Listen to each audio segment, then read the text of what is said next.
Hello students, हमारा अगला topic है respiratory system.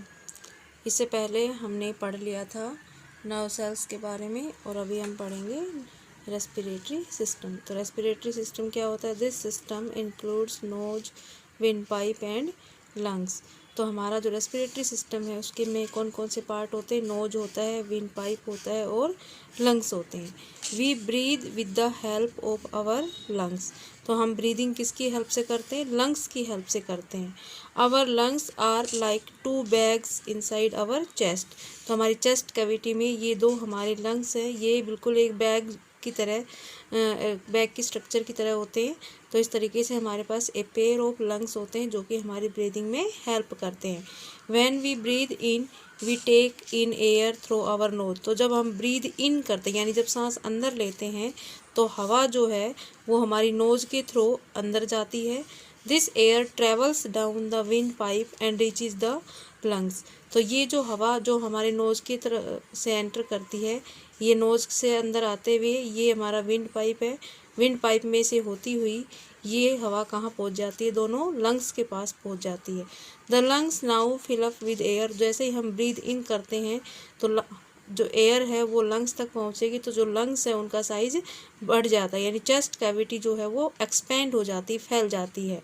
Oxygen from the air goes into our blood. तो lungs के पास बहुत सारी ब्लड कैपिलरीज होती हैं, तो वो जो ब्लड होता है वो इन लंग्स में जो ऑक्सीजन आई है हवा के साथ वो ऑक्सीजन ब्लड में मिल जाती है, यानी ब्लड ऑक्सीजन को लंग्स से ले लेता है।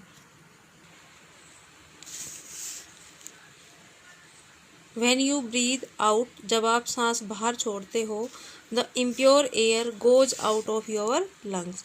तो जब हम ब्रीद आउट करते हैं, सांस बाहर छोड़ते हैं, तो जो इम्प्योर एयर है, जो डर्टी एयर है, वो हमारी लंग्स में से वापस बाहर आ जाती है और उसको फिर हम नोज की थ्रू ही बाहर रिलीज कर देते हैं।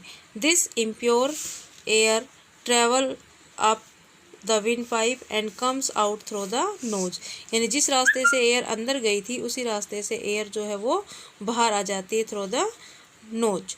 सो द चेस्ट कॉन्टैक्ट, और जैसे ही हवा बाहर निकल जाती है चेस्ट में से या लंग्स में से, तो जो चेस्ट कैविटी थी वो वापस से हो जाती है छोटी, यानी कॉन्ट्रैक्ट कर जाती है, सिकुड़ जाती है। इसके आगे है ब्रीदिंग हैबिट्स। कौन कौन सी ब्रीदिंग हैबिट्स होनी चाहिए हमारे पास? Always breathe in fresh air. हमेशा हमें शुद्ध हवा में सांस लेना चाहिए, यानी हमारे आसपास की एयर जो है वो फ्रेश होनी चाहिए, शुद्ध होनी चाहिए। Always breathe through our nose, और हमेशा सांस जो है वो नाक से लेनी चाहिए। कई लोग मुंह से सांस लेते हैं, ऐसा नहीं होना चाहिए। तो हमें हमेशा ब्रीदिंग नोज से ही करनी चाहिए, क्योंकि नोज में से जो एयर है वो फिल्टर होते हुए अंदर जाती है। कोई भी जर्म्स या कोई एक्स्ट्रा पार्टिकल नोज एयर के साथ अंदर एंटर नहीं कर सकता। Keep the Windows of the room open. अपने घर में प्रॉपर वेंटिलेशन होना चाहिए, रूम की विंडोज वगैरह टाइम टू टाइम ओपन करके रखनी चाहिए। Keep the surrounding of the house clean. अपने घर के आसपास का जितना भी एरिया है उसको साफ़ सुथरा रखना चाहिए। Wear loose and comfortable clothes. साफ़ सुथरे और खुले कंफर्टेबल कपड़े पहनने चाहिए।